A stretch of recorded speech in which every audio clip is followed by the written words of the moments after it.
All right, Ms. McCabe, it's good to see you again. Thank you for taking time to come into my office last week. I enjoyed our visit, and we had some disagreements.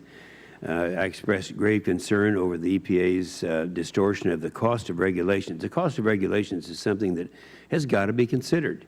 During the Obama administration, the agency has regularly understated the costs and overstated the benefits of the EPA's rules so that it can get away with more expensive regulations than it's actually allowed. Now that we are 5 years into the administration, we are starting to see the true impact of the President and the EPA's war on fossil fuels. And when you compare what's actually happened to what the EPA said would happen, it's quite startling. With the Utility MAC, for example, the EPA said it would result in the retirement of fewer than 110,000 megawatts of electricity generation.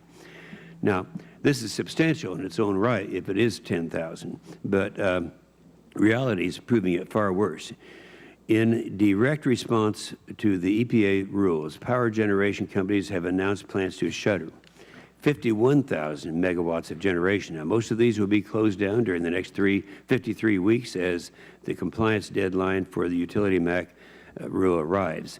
And if this were not bad enough, the EPA in the next 2 weeks will go final with the 316B rule for water intake cooling towers. According to the NERC, this rule is expected to take another 40,000 megawatts of electricity generation. Now, you add that together, and that's 50 and 41, that's 91 megawatts of electricity.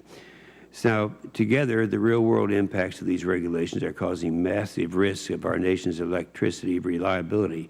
In fact, one commissioner of FERC recently said that we are likely to see rolling electricity blackouts during the summer months in just a few years. He went on to say this is very likely and will very likely happen the summer after next. Now, what everyone seems to agree on is these risks are being caused by the EPA. We all understand that.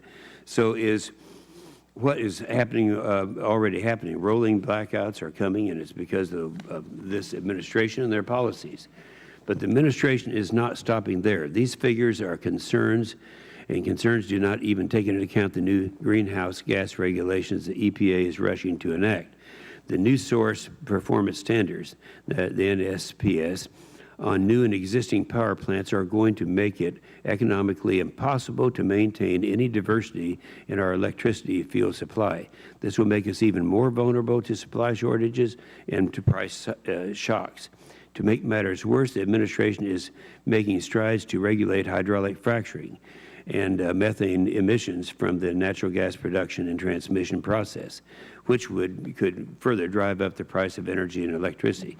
This kind of regulatory onslaught is no way to run a machine called America. During our meeting, Ms. McCabe, you told me that you were designing your regulations to give states flexibility as they begin to implement these policies, but the flexibilities allowed only point to renewable fuels, which are neither reliable nor affordable. Americans can't run on renewables alone, but that is the world where the war on fossil fuel leads. The impacts we're beginning to see are extremely negative, but the administration and the EPA don't seem to care about that. The electricity affordability and reliability is no part of the EPA's thought process.